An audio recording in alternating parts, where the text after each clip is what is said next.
ఏంట్రా inter result వచ్చాయంటే pass అయ్యా ఫెయిల్ అయ్యావా? 3 సబ్జెక్టులు పోయాయి నాయన. నా కొడుకులు చెడగొట్టేవారన్నా కొడక. పోరా బయటికి, ఎటన్నా పోయి సాగరా నువ్వు. ఎవరు నువ్వు? నీ కొడుకు సూసైడ్ అటెంప్ట్ చేసుకున్నాడు.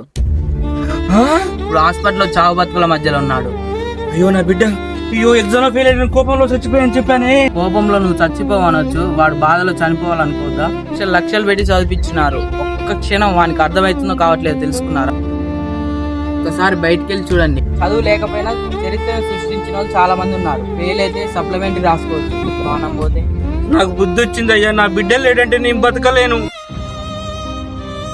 ఎంత పని చేసావురా నాయన.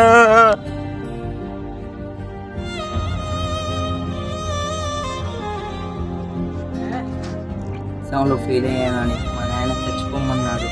ఇక నేను బతుకను, చచ్చిపోతాను. అదే మీ నాయన ఎగ్జామ్ ముందు చదువుకొని పాస్ అవ్వని చెప్పే ఉంటాడుగా, మరి అదేం చేయలేదు. మరి మీ నాయన ఎన్నో త్యాగాలు చేసి ఎన్నో రెక్కల కష్టాలు చేసి నిన్ను చదివించుంటాడు. కొట్టే తిట్టే అధికారం లేదా? ఫెయిల్ అయితే సప్లిమెంట్ రాసుకోవచ్చు. అదే నువ్వు ఏదైనా ఒక స్కిల్ నేర్చుకొని జడ్జాగా బతుకోవచ్చు. ముందు ఇంటికి వెళ్ళు. భయంగా ఉంది. తీసుకెళ్తా పదా.